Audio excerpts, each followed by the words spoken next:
I've been a trustee of the National Board of the Institute of Classical Architecture and Art for over 10 years, and of the Texas chapter since its inception. The ICAA has enriched me both personally and in my professional life as an interior designer. I hope that I've given it as much as I've received. I think the ICAA has always been special to me because it's really the only advocate in this country for classical, sustainable, long-term architecture. I was always fascinated with the idea of bringing a classical program to a university here in Dallas. I think what's important that the ICAA has really been involved in is, particularly up in Notre Dame, is that when someone graduates from Notre Dame, there are 5 jobs waiting for each graduate. I've never been able to hire someone yet. They're so sought after.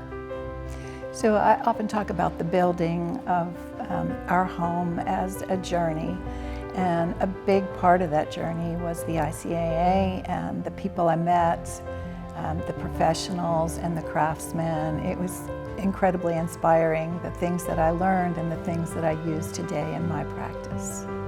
I think through education, through awareness, through their awards programs, through their help with the student programs, I think all that just tends to make a better outcome in terms of having better architecture that will be timeless and that will not be torn down in 50 years or even 100 years. One of the best things about working with Lynn on the board was our ability to communicate a lot. She always takes my calls, which is great.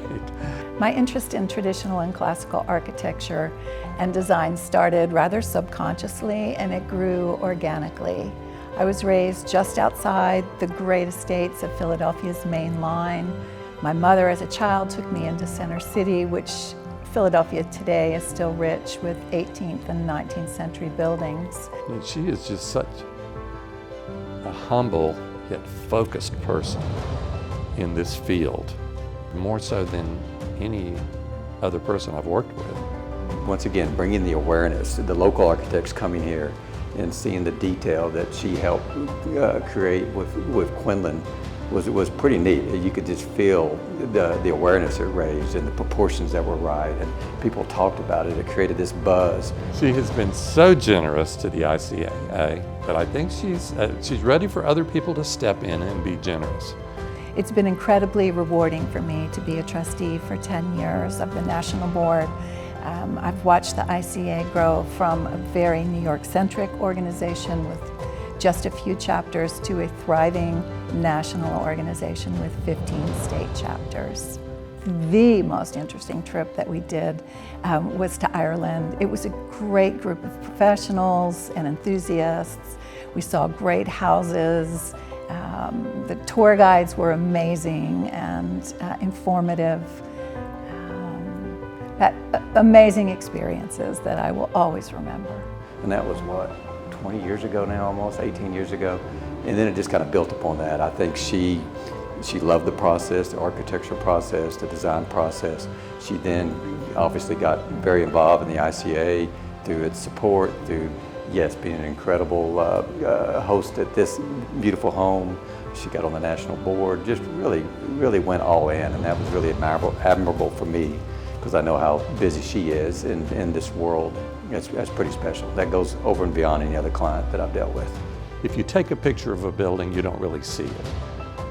You don't see it until you sketch it, when you have to focus on the details and you get to learn about proportions. How do you learn these proportions? Just by, they kind of melt into your brain. I think that's how it works. The ICAA is a national nonprofit with 15 chapters across the country. They offer classes and sketching tours and travel tours to amazing places with experts leading the tours. If anyone has an interest in traditional architecture, they need to be a member, classicist.org.